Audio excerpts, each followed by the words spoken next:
Welcome, everyone, to another deep dive. Today we're getting into something pretty deep, something often just left unsaid. It's about our culture's relationship with life, death, and love. It's complicated, sometimes contradictory. Definitely. And we're going to explore this really challenging idea that pops up in our sources. hmm Could it be that we kind of worship death?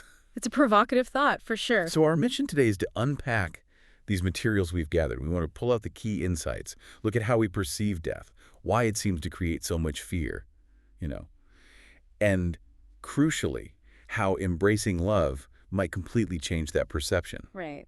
Because really, this whole thing digs into a core tension, doesn't it? It's that struggle between our natural drive for life and this weird, pervasive cultural pull towards something else. It's a really rich and complex area, like you said, touches on experiences that are just universal for humans. And the thinkers and our sources, they offer these diverse viewpoints that somehow connect on this fundamental thing about being alive. It's not just about what we fear, but digging into why we fear it and, what that fear actually costs us, both as individuals and, well, collectively. Okay, let's dive right into that provocative idea then, this cultural worship of death. There's this stark question from Eric Faris, from the psychoanalyst, reportedly on his deathbed.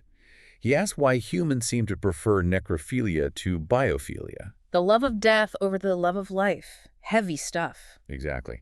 And the sources suggest this isn't just some abstract thought. It points to a deep, maybe unconscious pull in society towards destruction, stagnation, instead of growth in life. They talk about soul murder. It's a psychoanalytic term. Describes a state of, profound emptiness, a kind of living death. Okay. And our sources link that directly to a lack of love. The idea being without love, you're sort of already in death. Wow. And Thomas Merton, writing about modern culture, he really hammers this home. He says our affluent society is profoundly addicted to the love of death. Addicted. That's a strong word. It is. He points out that when society faces choices like choosing between living people and, say, money or power or bombs, the choice often leans towards death, or what supports death, because, as he puts it, death is the end or the goal of life in that mindset. And it's interesting how this worship of death actually shows up in the world, right? The sources suggest that cultures built around domination inherently court death. Meaning they're drawn to it. Yeah, drawn to violence, and they push this false idea that it's just natural for the strong to dominate the weak. And taking a wider view, thinkers like Matthew Fox connect this worship of death pretty strongly to what he calls patriarchal thinking in the West. How so? Well, Fox argues that our religious traditions have often prioritized things like redemption over creation, sin over ecstasy, looking inward individually rather than connecting with the cosmos. Okay. He contrasts that with what he calls the via positiva, which is more about a creation-centered, life-affirming spirituality, grounded in nature, human connection. But the irony is, this focus on death, this worship, it doesn't actually bring peace. It creates more anxiety, more paranoia, really. It leads to this massive obsession with safety. Right, you see that everywhere. Absolutely. I mean, look at the numbers. One source mentioned Americans spending over $30 billion a year on security. 30 billion. Wow. Yeah. And think about gated communities, the guards, the bars, all the internal security systems. Often the source notes, there isn't even a real immediate danger. It's the fear of a threat, not the threat itself, that drives this almost frantic need for safety. It makes you wonder, yeah. All that energy spent trying to avoid something that's, inevitable anyway. Exactly. And that obsession with safety, even when there's no real threat. Yeah. It's quite something. This theme, this death worship, it shows up in some really unsettling ways. And one of our sources gives this stark everyday example. It really shows how fear can just override rationality. What was the example? It describes this incident. Yeah. An adult male shooting a young person who was lost and just ringing his doorbell. Oh, wow. Just for ringing the doorbell. Yeah. And the source argues this isn't just a random tragedy, but it shows how these societal forces, it mentions white supremacy, capitalism, patriarchy, can kind of twist together. They create a climate where a perceived threat leads to this completely irrational violence. Even with no actual aggression. Right. The source points to how narratives can prioritize, say, property or certain cultural ideas, almost framing the act as somehow justifiable to protect those values. So the focus shifts away from the lost life. That's what the source suggests, yeah. That the media framing might even encourage viewers to identify with the person who, quote, made the mistake rather than the victim, portraying it almost as necessary to uphold property values and white patriarchal honor. This, the source concludes, is basically what the worship of death looks like. Stark stuff. That really drives home a critical point. If our Mhm. culture is so wrapped up in death, what does that stop us from doing? What's the cost? It goes back to Merton, who said, if we become obsessed with the idea of death hiding and waiting for us, we are not making death more real, but life less real. Life becomes less real. That's powerful. Yeah, our lives get split, don't they? Like a tug of war between the love and the fear of itself, as one source put it. This collective fear of death is described as a kind of dis-ease of the heart. A disease of the heart. And the sources, they're pretty unanimous on this. The only cure, the only real antidote is love. So, putting this all together, what's the takeaway for us?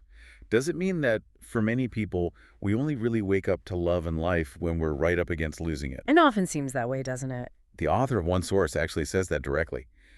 Facing the possibility of my own death gave me the courage to confront the lack of love in my life. That hits hard. It does. And think about Elizabeth Kubler-Ross, the pioneer in thanatology, studying death and dying. Her biggest teacher, she said, wasn't some academic, it was a black cleaning woman. Yeah, someone who'd faced incredible hardship but had somehow triumphed. And this woman taught Kubler-Ross how to befriend death. She told her, death is not a stranger to me, he's an old, old acquaintance. Befriending death, that's a very different perspective. Totally. It's about turning that fear into understanding, isn't it? Yeah. Recognizing death isn't some monster, but just part of the deal. Yeah. Part of being human. And if you can befriend it, maybe you can live more fully. And digging into that a bit more, the sources show how getting close to death, facing it, can actually trigger this profound self-actualization.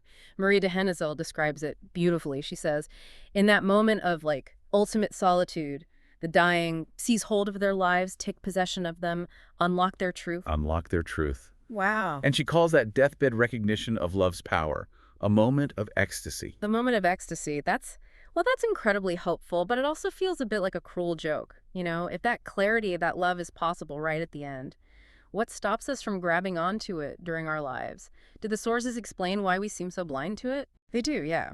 And the message is pretty clear. We don't have to wait for the deathbed. Okay. One source puts it like this. When we love every day, we do not need the imminent threat of sure death to be true to ourselves. It's about living with that awareness now. Knowing death is always there, part of life, actually lets us live more fully. So it's about consciously choosing love in life day in, day out. Exactly, that conscious choice. Okay, so we've talked about how embracing love individually can shift our view of death. But what about collectively?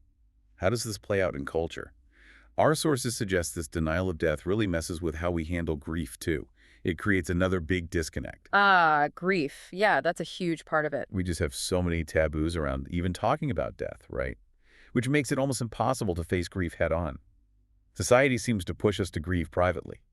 Keep it hidden. Yeah, and if grief goes on too long, it's seen as disturbing, like there's something wrong with you. We feel shame if it lingers, like we're flawed or imperfect. But love, as the sources emphasize, knows no shame. That's so important here. To truly love means being open to grief, doesn't it? Being touched by sorrow, even if that sorrow feels like it lasts forever. Right. Grief, in its deepest sense, is described in one source as a burning of the heart, an intense heat that, maybe paradoxically, actually brings solace and release. The burning that releases. Yeah, and denying that full expression, that just causes pain. It sits heavy on the heart, Thinking more broadly, grief can also be a ritual.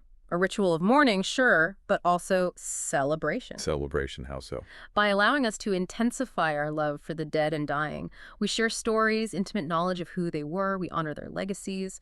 Love lets us hold them close beyond the grave. It reminds me of that line by Elizabeth Barrett Browning, I shall but love thee better after death. Remembering the dead through rituals, through actions that honor their spirit even after the body is gone, that's fundamentally choosing life. Choosing life by remembering the dead. Okay, so bring this back to the everyday, right now. How do we live this? It sounds like striving for a life with no regrets is key. Exactly. No regrets. The Buddhist monk Thich Nhat Hanh, in Our Appointment with Life, he teaches, to return to the present is to be in contact with life. Life can be found only in the present moment. Be here now. Pretty much. And when we really live in the present, knowing death is always kind of there in the background. We're not devastated, as one source says, by events over which we have no control, like losing a job or a friendship ending. Because we're grounded in the now. Right. Right. And the practical advice from the sources: give future plans just a small amount of energy. Make the plan, sure, but then let go of your attachment to it. Find freedom in not clinging so tightly. Accepting death with love really means embracing the unexpected, doesn't it? Accepting that there are things we just can't control. And love empowers that surrender. Surrender. That sounds passive, Mhm. but maybe it's actually active. I think it is. It's actively letting go of that endless anxiety, the constant worry about whether our plans will work out. Death is the ultimate reminder that our plans are, well, temporary. Right. So by learning to love, we learn to accept change. And without change, we can't grow, can we? That will to grow in spirit and truth, that's how we stand before both life and death, ready to choose life. Hmm. And that really brings us full circle for this deep dive, doesn't it? Yeah. We started by looking at this provocative idea, our culture's worship of death, and all the fear it stirs up. Mm-hmm. And we journeyed towards the power of love, the importance of living right here, right now. The big takeaway seems clear. Love lets us live fully and maybe even die well. It turns death from this terrifying finish line into just part of living. It's about choosing life, really choosing it moment by moment. Well said. And maybe as you listening go about your day-to-day, here's a final thought to carry from our sources. What if you tried practicing leaving folks as though we might never be meeting again? Meaning speaking what's really in your heart, consciously avoiding harsh words. How might that actually change your interactions today? Could it help you, as Edith Piaf famously sang, to regret nothing? Something to think about.